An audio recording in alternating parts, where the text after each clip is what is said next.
आज हम इकबाल रोड पर खड़े हैं और जश्न ईद मुलाज़म के सिलसिले में हम एक शॉप पे आए हैं।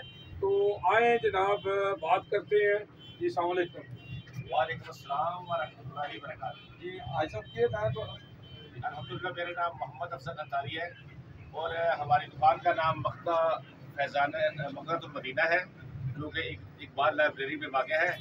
अल्हम्दुलिल्लाह इस साल भी इसमें साबिक़ की तरह लोगों ने बहुत ज़्यादा झंडे, लाइटिंग और हर चीज़ से सजाया जा रहा है, क्योंकि हमारे प्यारे का सर की आमद का खुशी है और ये खुशी मनाना हम सब के लिए लाजम है।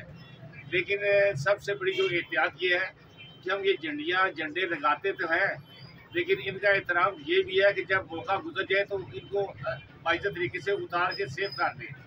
कि ये जो गुंबद खिजरा बना होता है, मसाजिद बनी होती है या नक्शेदार पाक बना होता है, ये ज़मीन में गिरने से बेअदबी भी होती है।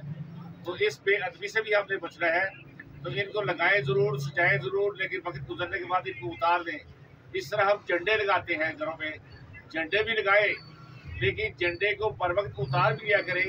तो साथ ऐसा होता है कि झंडा बड़ा लीरो लीर हो जाता है, तो उससे फिर बेअदबी होती है। तो बादनसीब बेअदब बेनसीब।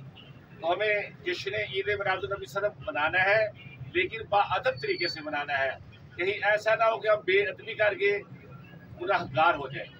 तो अल्लाह ताला से दुआ है कि हम सबको इसी तरह से मिलजुल के तमाम मुसलमानों को आपस में भाइयों की तरह इस त्यौहार को मनाने की तौफीक अता फरमाए, क्योंकि ये ईद सब ईदों की ईद है। इसी की ईद के सदके हम सब कुछ बहुत शुक्रिया जी। जी माशाल्लाह जी, आपने जनाब आई साहब का बयान सुना और उन्होंने जो बताया है उस पर अमल करें। मैं क्या बयान करूं, रसूलुल्लाह सल्लल्लाहु अलैहि वसल्लम की शान में अल्लाह ने सब कुछ नाजिल कर दिया कुरान में। यूजी न्यूज़, जावा जी जेल।